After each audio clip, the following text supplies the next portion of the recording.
Hello and good morning. Welcome to the Hour Show. I'm Awa, and today I have a special guest. Her name is Naeemah Jones. Naeemah is what they would call a doula, but it's more A mother's helper in labor. a mother's helper in labor. Yes. How are you? I am very fine, thank you. I'm very pleased to be here. I'm so pleased to have you Thank over. you. Naeemah, why don't you tell us a little bit about your background? Well, what my background is, I first started as doing it for friends, going into births for girlfriends, and then I decided to take it a little further and go to school. First, I went to nursing. Okay. And did not like it. Oh. I didn't want to deal with sick people. Okay. So what I did, I had a plan B. What I Yes. did, I went to the library. Yes. And I found this book that it was 250 things a nurse could do. Wow, that's a lot. Yes. Beautiful. So I went through the book and came across a childbirth educator.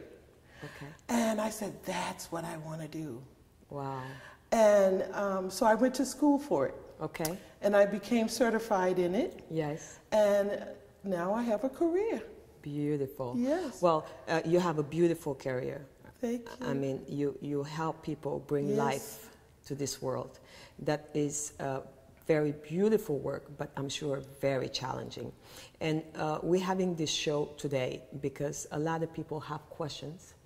The pressure is on the moms to be either to go to a hospital and have drugs, or to go to a birth center, or to have a doula like yourself come at home and help you deliver your baby. I myself have 3 kids of my own. I had chosen to have my babies all naturally.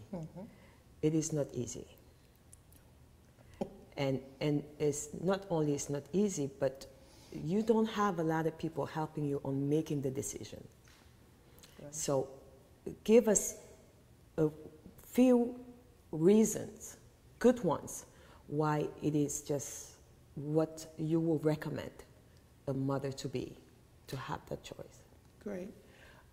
First, let me just say that my job as a doula is not to influence the parents. That's right. What I do as a doula is give them the information that they're seeking to help them decide what to do and how to do it. That's right. So I educate them when it comes to choices, that they have choices. Yes. And especially if the mother is healthy, then she can have an out-of-hospital birth. That's right.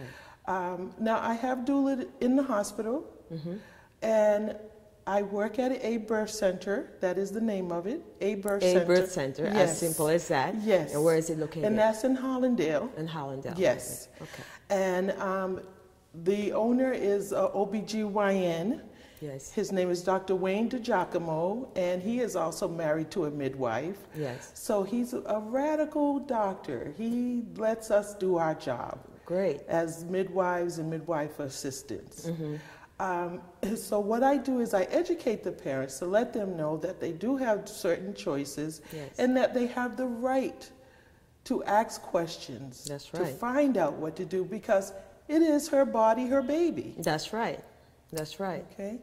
So as a doula, my job is to educate, to answer questions that they may have, and also to remind them of the goal that they want to reach. Yes. And that's what I do when they're in labor. What are the most frequently asked questions by a mother-to-be?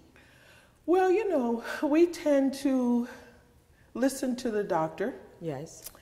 And just leave it as that. Where as a doula, yes, listen to your doctor, especially if it's medically necessary. Yes. But you may ask those questions. You have the right to ask, is my baby all right? Will I be able to have the birth that I want? Exactly. And I feel as it's really not a plan, because, Yeah. you know, there's a few birth doulas and childbirth educators that teach the parent a birth plan and how to have a birth plan. I don't like to call it a birth plan because we tend to want to stick to that plan. That's right. And it's hard to... You cannot plan that. No, you cannot. It's really up to the baby on how the baby wants to be born. Absolutely. You know? Absolutely. So what I suggest to them is to get a vision. Visualize how you want to have your baby. Wow. And doing that, it's easier. Yes. And just in case if there are any trouble or, you know, baby has to come out quick, it's easier for them to adapt to a change when there is a vision. And you know what? I can feel that, hearing that from you. I mean, that's beautiful. Just visualizing it, owning it, being there, feeling it. Yes. And then when the day comes, you will already have that film that you already made for yourself and try to replay it.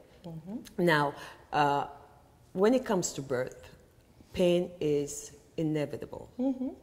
But I believe suffering is a choice. It is a choice. And we do not allow mothers to suffer.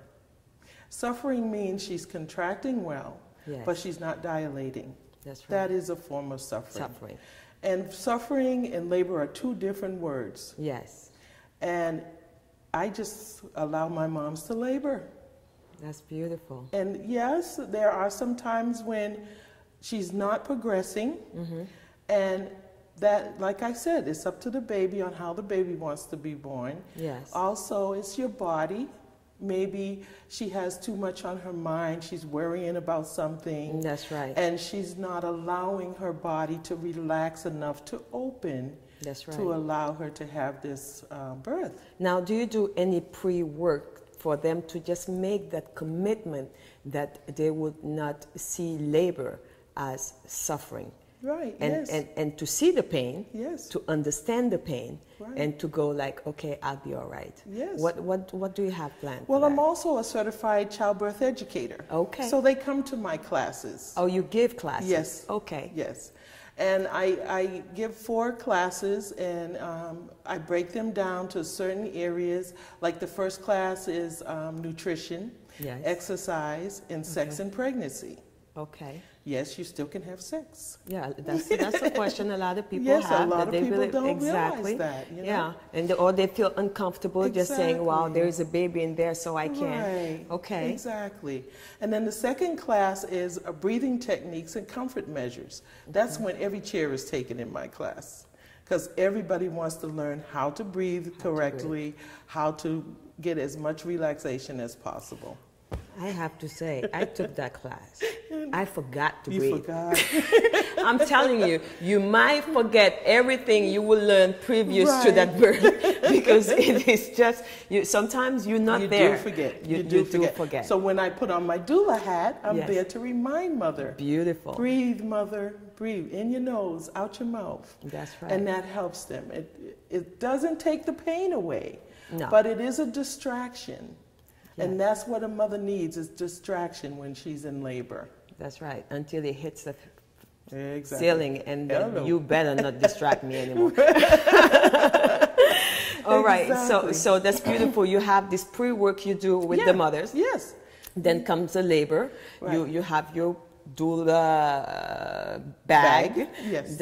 What do you have in your doula bag? I have a few things. I have aromatherapy, so whatever smells. I will ask the mom what smells good for her, what's bad. And I spray down the room. That's right. And it gives her comfort, like lavender or jasmine. Beautiful. Orange, smell of orange is a calming smell. And during the labor, we have mother drink a lot of water so that she can urinate. That helps bring the baby down. Oh, beautiful. So sometimes she cannot do that. So I spray the room down with peppermint. Okay. And then everybody in the room has to go. So it's very effective, the aromatherapy. Okay. I also have music. Oh, beautiful. I have hot packs and cold packs. I also have massage tools. Wow. Where I have a glove that I put my little massage machine in it, and I give her a nice massage. All of that sounds so Yeah, beautiful, having a baby with is. you. Well, we'll be right back with more of Naeemah Jones.